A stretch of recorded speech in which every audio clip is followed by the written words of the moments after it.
America's 250th birthday is less than 3 weeks away.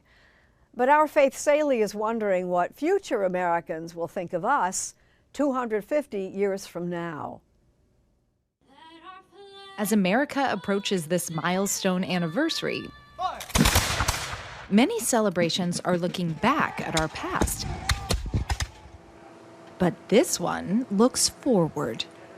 The time capsule gives everybody the chance to talk to the future. It is a form of time travel for ideas and for physical things. So we need them to test paper, to test... Tom Medema is the project manager for America's Time Capsule, responsible for assembling a team of experts across disciplines. You've got scientists, you've got lawmakers, you've got librarians. To fulfill a 2016 mandate from Congress to honor the semi-quincentennial. You shall have a time capsule. It shall be buried in Philadelphia at Independence National Historical Park on the 4th of July. And to be unearthed on the occasion of America's 500th birthday.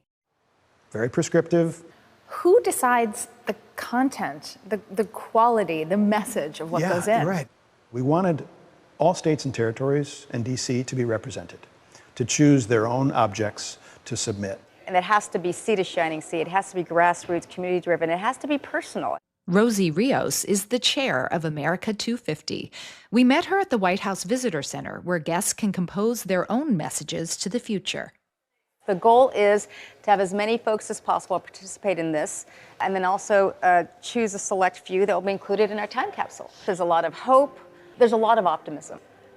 We'll sneak a peek at some other contributions later. Because even before choosing what goes inside the time capsule, there's the question of how to ensure those precious items will survive 15 feet below ground until they're unearthed in 2276.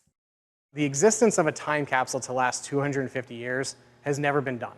We are taking on this challenge and just, doubling, tripling down and saying, yeah, we're going to make another 250 years. Mike Barilla is the director of the Fabrication Technology Office at NIST, the National Institute of Standards and Technology. So what were the lessons you learned from former time capsules? What works, what doesn't? Most time capsules fail because water comes in. Initially, we had 3 different designs. We had a box, we had a star, and we had a cylinder. And the star would have been a nightmare, but so cool to pull off. And so you think about all the edges there, that's the problem. Because water can get in? That's right. The stainless steel cylindrical design they settled on weighs 1 ton even before being loaded with the contents, which have been mailed to NIST from across the 50 states, D.C., and 5 territories. Let's see what the West Virginians sent. A shaped piece of coal that they have carved into the shape of the state of West Virginia. That's perfect. What does Ohio send? So inside of here, we have a piece of fabric from the Wright Flyer, as the Wright brothers actually came from Ohio.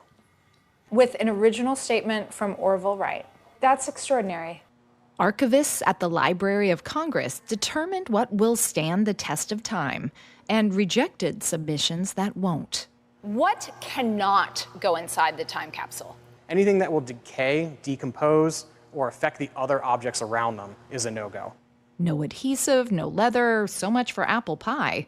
So what the capsule will hold includes an iPhone 17, Native American artwork, essays from students, coins and pins, a Coca-Cola bottle, even a feather from the eagle that accompanied Union soldiers into battle. And, courtesy of the Library of Congress, our founding documents, with a 2026 high-tech twist. It's actually information stored on DNA. Is that a mini library in there? It is a mini library. Synthetic DNA, encoded with digital copies of Thomas Jefferson's original draft of the Declaration, a rendering of Abraham Lincoln's hand, and music. Inside of this little vessel is a recording of the Star-Spangled Banner. But that something of this size can hold that much power and that much of our history in it is mind-blowing. For Tom Medema, the time capsule embodies our faith in the continuation of the American experiment. This time capsule is all tangible things but it's connected to ideas that are timeless. The ideals that are outlined in the Declaration of Independence are timeless. We haven't always lived up to them, but everyone around the world can agree that they are the aspiration of everybody.